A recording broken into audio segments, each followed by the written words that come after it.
বিষ্ণু ইসলামের চরিত্রের চাইতে সুন্দর চরিত্র এই পৃথিবীতে কারো কি হতে পারে? আমরা তো আমাদের নেতাদের চরিত্রের ব্যাপারে বলি, আমার নেতার চরিত্র ফুলের মতো। আসলে কোথায় কি বলতে হবে এই সেন্সটাই আমাদের নাই। আল্লাহু আকবার। বিষ্ণু ইসলামের চরিত্রের ব্যাপারে স্বয়ং আল্লাহ তাআলা সার্টিফাই করেছেন। ইসলামিক স্কলার মাওলানা মিজানুর রহমান আজহারী সুললিত কণ্ঠে কোরআন হাদিসের সহজ সাবলীল ও গবেষণাধর্মী আলোচনা করে জনপ্রিয় হয়ে ওঠেন দেশের সব শ্রেণী পেশার মানুষের কাছে। আর ওয়াত্তাকুল্লাহ, আল্লাহকে ভয় করো। তুমুল জনপ্রিয়তা সত্ত্বেও 2020 সালে হঠাৎ করেই বাংলাদেশ ছেড়ে মালয়েশিয়া চলে যান তিনি। কেন? তা নিয়ে সামাজিক যোগাযোগ মাধ্যমে ছড়িয়েছিল নানা জল্পনা কল্পনা। 4.5 বছর পেরিয়ে গেলেও মেলেনি সুনির্দিষ্ট কোনো উত্তর।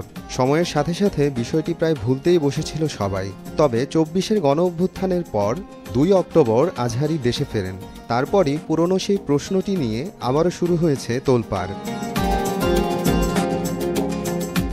পুরো নাম মিজানুর রহমান, জন্ম 1990 সালের 26 জানুয়ারি, ঢাকার ড্যামরায়। পৈতৃক নিবাস কুমিল্লার মুরাদনগরের পরমতলা গ্রামে। বাবা একজন মাদ্রাসা শিক্ষক, পড়াশোনার হাতেখড়ি মাদ্রাসাতে, তাই ধর্মীয় অনুশাসনের ছোঁয়া পেয়েছেন শৈশব থেকেই। সফলতার সাথে দারুন নাজাত সিদ্দিকিয়া কামিল মাদ্রাসা থেকে 2004 সালে দাখিল এবং 2006 সালে আলিম পাশ করেন তিনি। 2007 সালে ইসলামিক ফাউন্ডেশন আয়োজিত মিশরের সরকারি শিক্ষাবৃত্তি পরীক্ষায় প্রথম হন তিনি। পরে উচ্চশিক্ষার জন্য মিশরের আল আজহার বিশ্ববিদ্যালয়ে ভর্তি হন। এ প্রতিষ্ঠান থেকে 2012 সালে শতকরা 80% সিজিপিএ নিয়ে পাশ করেন অনার্স। তারপর থেকেই তার নামের সাথে বিশ্ববিদ্যালয়ের নাম আজহারী যুক্ত হয়। 2013 সালে মালয়েশিয়ার ইন্টারন্যাশনাল ইসলামিক ইউনিভার্সিটিতে ভর্তি হন। সেখানে department of Quran and Sunnah studies থেকে 2016 সালে পোস্ট গ্র্যাজুয়েশন শেষ করেন। একই প্রতিষ্ঠান থেকে পরে করেছেন এমফিল ও পিএইচডি।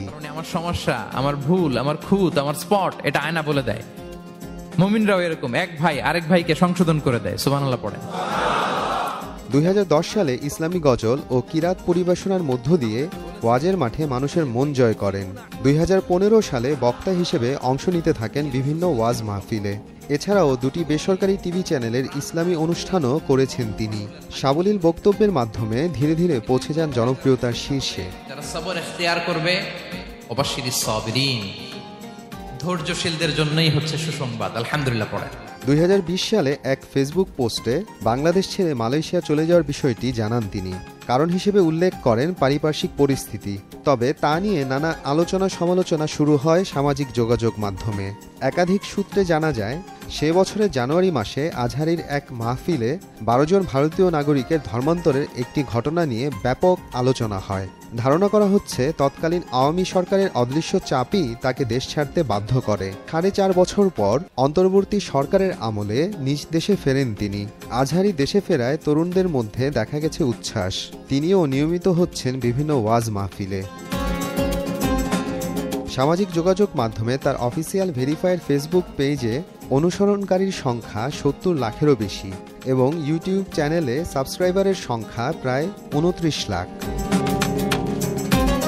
মাওলানা মিজানুর রহমান আজহারী 2014 সালে বিবাহ বন্ধনে আবদ্ধ হন। তার 2টি কন্যা সন্তান রয়েছে।